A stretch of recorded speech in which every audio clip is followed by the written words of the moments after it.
A paz contigo! Aqui quem vos fala é Robson Renato Pellegrino, discípulo da Igreja de Deus, sétimo dia. A música que você ouve de fundo, O Deus de Abraão, da tribo de louvor. A nossa palestra de hoje é elaborada por Robson Renato Pellegrino, discípulo da Igreja de Deus, sétimo dia, com a palestra intitulada sobre movimentos pentecostais, neopentecostais e carismáticos. Vamos contar a história e formação. Os primeiros sinais do movimento carismático na história da igreja aconteceram no segundo século. Montanismo foi o nome deste movimento, que foi dado a este movimento devido a Montano, seu fundador, que era natural de Arbal, região próxima à Frígia, na Ásia Menor. Montano viveu entre 120 a 180 na era hebraica. Jerônimo, quarto século da Igreja Ocidental, declara que Montano foi sacerdote de Cibele, ao culto pagão do típico estático, e que daí recebeu a influência de uma religião caracterizada pelo êxtase. Em 156, da era hebraica, Montano disse que a língua estranha era que o Espírito Santo falava. Nessa nova revelação, Montano disse estar cumprida a promessa de Cristo de João 14 e 16, e estava inaugurada a dispensação do Espírito Santo.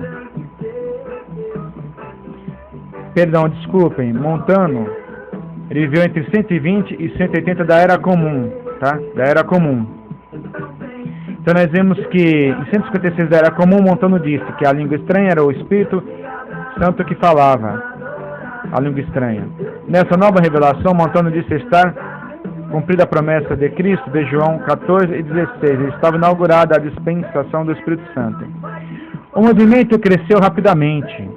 Teve uma grande presença em Roma em torno do ano 170 da Era Comum. No ano 200, influenciou a Tertuliano na cidade de Cartago, dando importância ao montanismo, pai da teologia latina. Ele foi o pai da teologia latina, Montano. Sua influência verifica durante anos seguintes na igreja em Roma. A presença na religião desses espiritual, marcada de línguas estáticas, antecede o cristianismo e fora dele, entenderam? Platão morreu em 347 da era hebraica. Registra esse tipo de religião em suas obras Paedros. Virgílio morreu em 19 da era hebraica. Em sua obra Eneida descreve a sacerdotisa Cibelina na ilha de Delfos, apresentando fenômenos estáticos de línguas. Não há nenhum caso genuíno da religião estática no período pós-apostólico. Os testemunhos de Justino, Marte, Irineu, Crisóstomo e Agostinho confirmam. Durante a Idade Média até a Reforma, há surgimento fortuito e duvidoso do fenômeno estático. Hildegard, única evidência, é um escrito de 11 páginas, língua ignota, onde aparece relação de 900 palavras e um idioma desconhecido, do 10º século. É a única prova na Idade Média. Não há sinal de fenômeno estático entre os grandes reformadores Lutero, Calvino, Zwinglio e Knox. Nesta época temos dois movimentos fundamentados na obra dos espíritas munzeritas e os anabatistas. Clamavam, Espírito, Espírito, Espírito. Lutero falou, eu não vou para onde lhes leve seu Espírito. Então Lutero não concordava com isso. Período após a Reforma, até 1900 da Era Comum, período que deu o surgimento de pessoas ou grupos de uma religião de êxtase espiritual de forma dominante. Cornélio Jansson, falecido em 1638 na nossa era, bispo de Ypres, católico romano fervoroso agostiniano. Sua principal obra, Augustinos, publicada em 1640 após seu falecimento, foi condenado pela igreja em Roma. Para ele, a experiência e não a razão era o guia. Aos seus seguidores é atribuído o fenômeno estático religioso.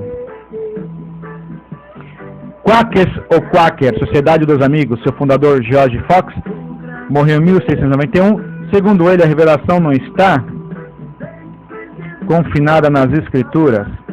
O Espírito Santo fala diretamente através de seus discípulos. Declara-se que entre eles ocorreu uma forma de religião estática. Eduardo Irving, pregador do movimento millerita na Inglaterra, num domingo de 1831, enquanto pregava, ocorreu um estranho falar em línguas estáticas, seguido de curas divinas. A congregação dividiu-se e Irving rejeitou condenar o que ele pensou se tratar do derramamento da chuva serôdia. Eles aceitavam os dois tipos de dom de línguas como verdadeiros, o falso e o verdadeiro.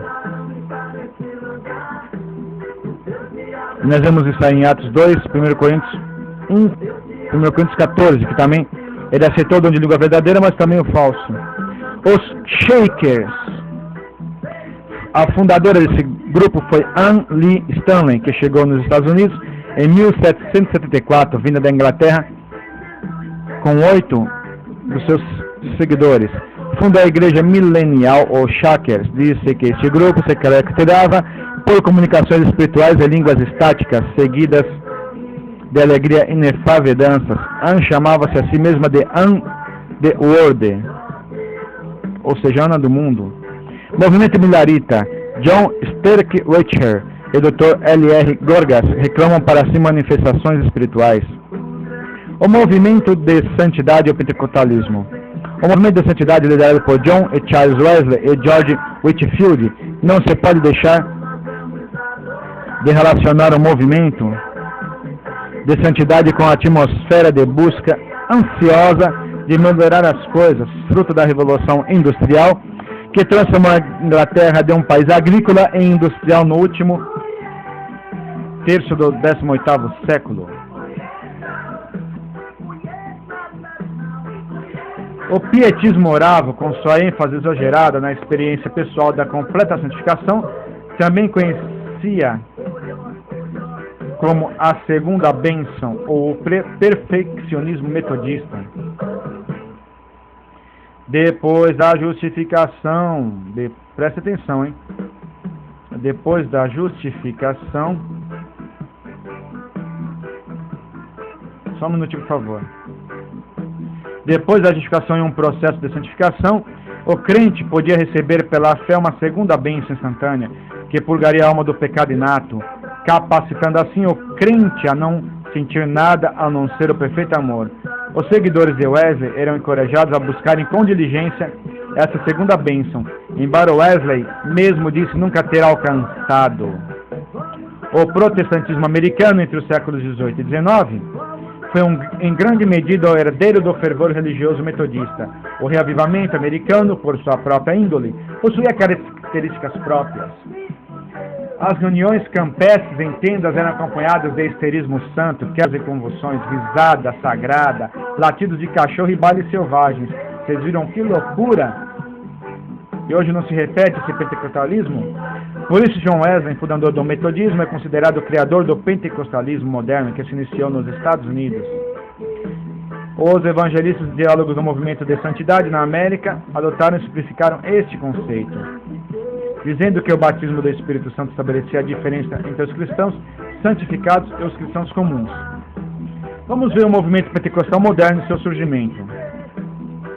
Na escola bíblica dirigida por Charles Parr, em Topeka, Kansas, se reconheceu o dom de línguas glossolalia como sinal do batismo do Espírito Santo.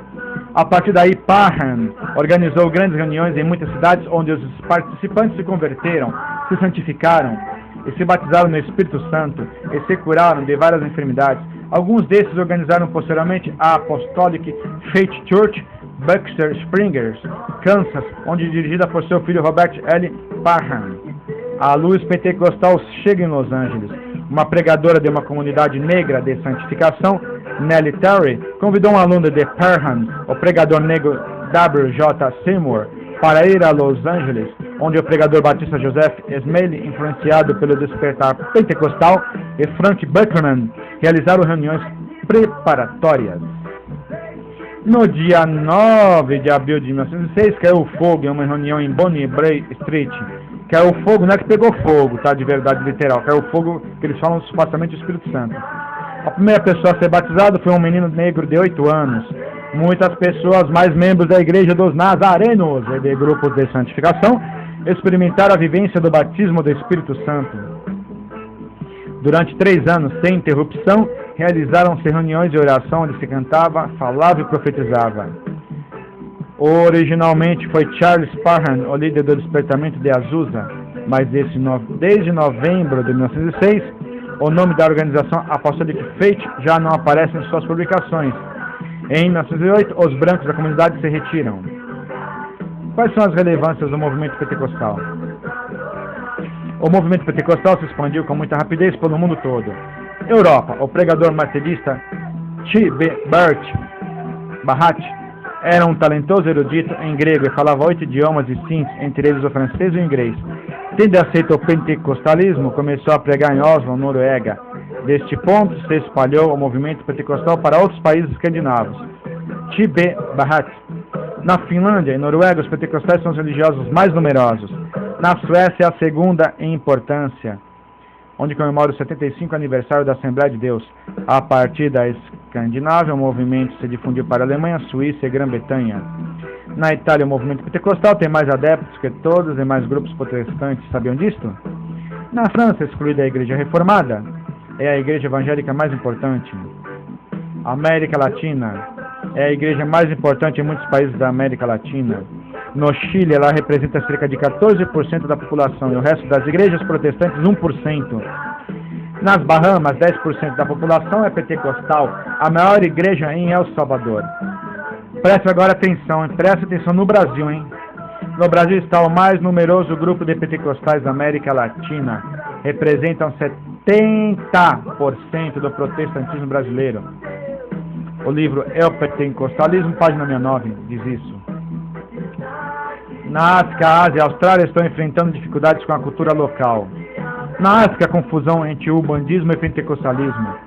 Os fenômenos de êxtase são semelhantes ao umbandismo e rejeitados pelos pentecostais. Há uma mescla do movimento pentecostal com elementos do paganismo. São os que mais crescem na China e na Rússia. No início desse século, não havia nenhum pentecostal no mundo. Hoje eles são cerca de 20 milhões no mundo. Segundo eles, a igreja está em declínio desde o fim do primeiro século. E a causa seria a ausência da experiência com o Espírito Santo. A volta dessa experiência é redescoberta do cristianismo. Elas se referem ao seu movimento como sendo sucessor e até superior da reforma do século XVI e do reavivamento inglês do século XVIII. Eles se veem como o cumprimento profético de Joel 2:23. Dizem que são a chuva serôdia, como a igreja primitiva era temporã. Eles dizem que são a restauração do poder pentecostal, creem ser a última chuva. Eles vieram para retirar a igreja cristã do marasmo da importância em que se achava. Então vemos que é complicado, que Satanás sempre lhe chega, ele tenta imitar as coisas de Deus. Vamos ver agora a igreja pentecostal no Brasil. A origem no Brasil já é diferente, foi a Assembleia de Deus que originou. A origem do movimento pentecostal no Brasil está estritamente relacionada com a Assembleia de Deus e seus fundadores, Daniel Berg e Gunnar Wingren. Daniel Berg nasceu no sul da Suécia em 1884 e foi batizado em 1899 na Igreja Batista Sueca e emigrou para os Estados Unidos em 1902. Em 1909, retornando à Suécia, recebeu o batismo do Espírito Santo sob a influência de um amigo seu. Nos Estados Unidos, se fez membro da comunidade W.H. Durham, em Chicago. Gunnar Wingren era como Berg sueco e batista. Já em Chicago, em 1909, recebeu o batismo do Espírito Santo e mesmo assim pregou o batismo no Espírito Santo para os batistas de Michigan e Indiana. Reunidos certo dia na casa de Adolf Udin, o Espírito falou-lhes por intermédio de Adolf, que profetizou que os dois deveriam ir a um lugar chamado Pará. Em seu livro De Pentecostals, o Dr. Walter Hollenberger diz que um sonho de Wingren revelou que ambos deveriam para um lugar chamado Pará. Foram à Biblioteca Estadual de Chicago, em South Bend. Lá descobriram que se tratava de um estado do Brasil. Tomaram o navio cargueiro em Nova York em 5 de abril de 1910 em direção a Belém do Pará. chegaram nos fins de 1910 sem nenhum dinheiro, outros dizem em abril de 1911, que hospedaram-se na casa de Nelson, também sueco. Começaram com pouco êxito em sua atividade missionária entre os batistas de Belém. No sótão da Capela Batista, organizaram reunião de oração. Quando alguns pregadores batistas receberam o batismo no Espírito Santo, eles foram desligados da igreja. Então, 18 pessoas, o número de batistas que aceitaram a mensagem pentecostal. Era então dia 13 de junho de 1911. Congregação Cristã no Brasil. A origem da congregação no Brasil resultou da vinda ao Brasil de Luigi Francescon, um italo-americano que conheceu a mensagem pentecostal em Chicago, da mesma forma que Berger Wingren. Através da conversão de italiano, Francescon estabeleceu contato com a colônia de São Paulo. Tendo se hospedado na casa de uma família presbiteriana no bairro do Brás, pregou na igreja presbiteriana sobre o batismo do Espírito Santo, causando um cisma. Com ele saiu um grupo de simpatizantes que serviu como o primeiro núcleo da congregação cristã no Brasil em 1911. Nos 2 primeiros decênios, a congregação era nitidamente italiana, a pregação era em italiano. Hoje ela é inteiramente brasileira. Em 1967, os Glórias já contavam com 500 mil membros em suas congregações. No início da década de 50, o missionário Harold Williams, da Igreja do Evangelho Quadrangular, dirigiu reuniões em São Paulo com ênfase na cura divina. Como consequência, surgiram as igrejas pentecostais independentes. A mais importante é o Brasil para Cristo, iniciada pelo pastor Manuel de Mello, e a Cruzada Nacional da Evangelização. Roma trouxe ao mundo a idolatria, Rússia, o temor do comunismo, os Estados Unidos, o demônio do capitalismo. E nós, os brasileiros, trouxemos a eles o Evangelho. Vamos agora falar, se o pentecostal já é uma coisa que não vem de Deus, que vem de lá dos espíritos de baixo, imagina o neopentecostalismo. O neopentecostal é o que? É o fim da picada. Por que de sua existência? Protestantes e católicos, desde o Concílio do Vaticano II, criticaram vigorosamente suas próprias igrejas, devido a 3 aspectos, mesmo antes desse período: sua irrelevância, seu institucionalismo, sua morte espiritual. Leigos e pastores, tanto pentecostais como neopentecostais, declaram que a saída dessa crise está na experimentação do batismo do Espírito Santo negligenciado pela cristandade. Eu digo falso batismo que eles falam, tá? Nos meados desse século apareceu uma nova constelação de pentecostais fora das denominações pentecostais já conhecidas. Eles são protestantes, são católicos até, que descobriram a experiência pentecostal. Segundo Frederick de Brunner, o início teria sido marcado pela data da organização da mais eficiente produtora de matéria neopentecostal, Comunhão Internacional dos Homens de Negócios do Evangelho Integral, fundada em 1953 em Los Angeles. É dentro desse período que surgem também no Brasil dezenas de igrejas pentecostais independentes, isoladas, ou por se separarem de suas igrejas mães, ou surgidas de dentro de denominações não pentecostais, ou aquelas que são completamente autóctonas. Isto ocorreu na década de 50 e 60. Vamos falar alguns nomes de igrejas neopentecostais: Deus é Amor, Assembleia de Deus Restauração, Batista, Adventistas da Promessa, Igreja Universal do Reino de Deus, Renascer, Igreja Bola de Neve e outros. Movimento Carismático Católico, Renovação Espiritual, País, Estado, Cidade e Bairros Pentecostais. Católicos pentecostais, eles são preferencialmente identificados como carismáticos. Então, para não ficar na cara, em vez de católico pentecostal, puseram o nome católico carismático. Vamos falar um pouquinho dos carismáticos. Os carismáticos, além de sua identificação com os pentecostais no batismo do Espírito Santo, na Trindade, na guarda do domingo, e ainda dizer que Jesus é Deus, que é uma, e o Espírito Santo também é Deus, que é uma grande blasfêmia, eles se identificam pela subordinação da Escritura Sagrada ao experimento do batismo no Espírito Santo. A experiência é posta acima da palavra, usam texto fora do contexto para justificar suas opiniões. Sua superficialidade no uso das Escrituras e ignorância da palavra. Método de manejar a Bíblia é que a experiência tem a última palavra. A Escritura tem que se adaptar à experiência, não a esta aquela. A experiência é o padrão da fé. Então nós vemos que o neopentecostal é pior ainda. Ele não segue as Escrituras, sim o que aquele suposto Espírito Santo fala. Então por isso que nunca vão descobrir a verdade, quando examinam as Escrituras.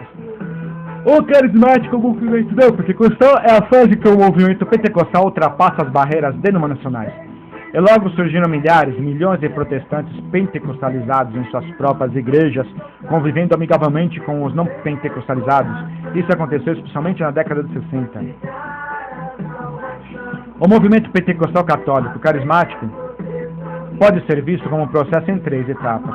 Pentecostalismo histórico, iniciado em Topeka, Kansas, no começo do século XX. Neopentecostalismo, iniciado a partir de 53, quando as barreiras denominacionais foram vencidas. O movimento pentecostal católico, de 62 a 67. Origem em 62, começaram contatos entre católicos e pentecostais na Holanda e nos Estados Unidos. Alguns sacerdotes católicos participam das reuniões dos homens de negócios do Evangelho completo e sentiram a evolução do grupo. A abertura definitiva se deu em 66 a 67, a virada, quando os leigos católicos, membros da Universidade do Kansas, de Pittsburgh, Pensilvânia, reunidos um grupo de alguns jovens, numa sala orando, passaram um período de oração e discutiram sobre a vitalidade de sua religião. E essa reunião foi dirigida pelos padres do Espírito Santo. Eles oraram pelo batismo do Espírito Santo e deram início ao movimento católico da renovação carismática, onde começaram a receber línguas estranhas, estáticas. Entraram em contato com a história do evangelista David Wilkerson, autor de A Cruz e o Punhal, e descobriram que a oração e os dons espirituais são o melhor meio para enfrentar a toxomania. A liderança do movimento se baseia na Comissão de Serviço de Renovação Carismática, na comunidade do Povo do Louvor e nas comunidades de Notre Dame, Indiana, e na Palavra de Deus em Ann Arbor, Michigan. O despertar a partir do Kesman se propagou através do Notre Dame para toda a América. Daí se espalhou para a América Latina, Europa e Austrália. Hoje, nas ramificações no Vaticano e na Igreja Ortodoxa. Até no Vaticano hoje tem os católicos carismáticos que a Igreja não aceitava. Em 1975, o líder carismático católico Kevin Hannigan, de Indiana, fez o casamento dos carismáticos católicos com Roma. O conclave se deu numa grande tenda erigida sobre as catacumbas de São Calixto. Tornou-se o primeiro grande ajuntamento carismático de católicos carismáticos com católicos tradicionais. Nesta conferência internacional sobre renovação carismática, o Papa VI foi pressionado a condenar o movimento. Ao invés disso, elogiou os aspectos positivos do carismático católico. Então, os católicos tradicionais quiseram condenar o carismático, mas o Papa não falou. Eles são muito bons. Assinou embaixo. Vai até contra os seus fiéis. A ênfase no louvor e meditação, a consideração pelo dom do Espírito Santo, a leitura mais assídua da Escritura. Então, eles estavam mudando, começando a ler mais as Escrituras. A Comissão de Pesquisa e Prática Pastoral disse: encorajamos os que pertencem ao movimento e sustentamos como positiva e desejável a orientação da renovação carismática, que foi apoiado pela CNBC, Comissão Nacional de Bispos Católicos, dos Estados Unidos. Esse mesmo documento declara: a renovação é da Igreja e na Igreja. Dentro do próprio movimento carismático católico surgiram reações contra ele devido a alguns excessos. Por causa disso, o Dr. Guilherme Soria, professor associado da Liturgia e História da Igreja da Universidade de Notre Dame, fez sérias advertências contra o movimento. Trata-se de erros teológicos e reações religiosas que não se harmonizam com a tradição católica. Padrão de autoritarismo, não há lugar para os discordantes. Transferência do centro do culto da Eucaristia para a oração carismática. Perda do valor do confessionário e seu recato. Perda da identidade católica, confundindo-se com os protestantes pentecostais. Então nós vemos, é o ecumenismo, a união das igrejas. A fase ecumênica do pentecostalismo, agora vamos falar. A década de 70 trouxe a fase ecumênica do movimento pentecostal e o movimento carismático católico. Em 1º de fevereiro de 72, a revista Christianity Today declarava que o neopentecostalismo tornava-se ecumênico no sentido mais profundo da palavra. Em maio de 72, a publicação carismática católica New Covenant, é difícil falar em inglês, eu detesto, explicava como católicos e protestantes se unem numa grande irmandade carismática. Unidos em torno de um reavivamento subjetivo, a Conferência Episcopal da Igreja Católica nos Estados Unidos tomou posição favorável ao novo movimento. O jesuíta G. Gisbert Sault enfatiza o valor ecumênico positivo é importante para o movimento. Em junho de 73, o cardeal Suenens, primaz da Bélgica, elogiou o movimento e disse: este movimento sublinha a oração espontânea e o estudo da Bíblia. É importante que mantenhamos a porta aberta a esta espontaneidade. No mesmo ano, em congresso ecumênico em Bristol, Inglaterra, o mesmo cardeal demonstrou entusiasmo com o movimento carismático, como fizeram anteriormente nos Estados Unidos. O arcebispo Ramasai de Cantuara entusiasticamente declarou que o movimento carismático está prestes a apagar as barreiras do denominacionalismo, ou seja, o movimento católico pentecostal carismático e a unir as igrejas num só povo. Vamos ver o culto e a sua centralidade dos carismáticos. Católicos, o centro está no altar, os protestantes no púlpito, os pentecostais nos bancos, música, cântico, oração, participação na palavra e testemunhos.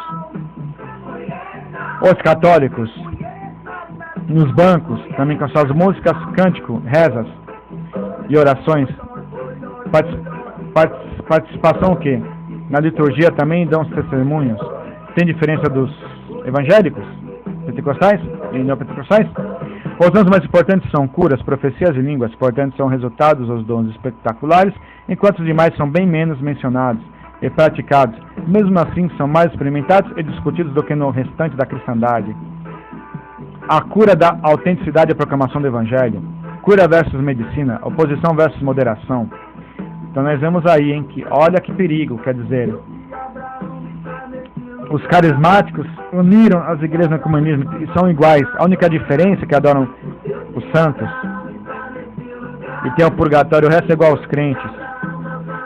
Tomemos cuidado. A paz contigo, a paz convosco. Lembre-se, breve Jesus voltará.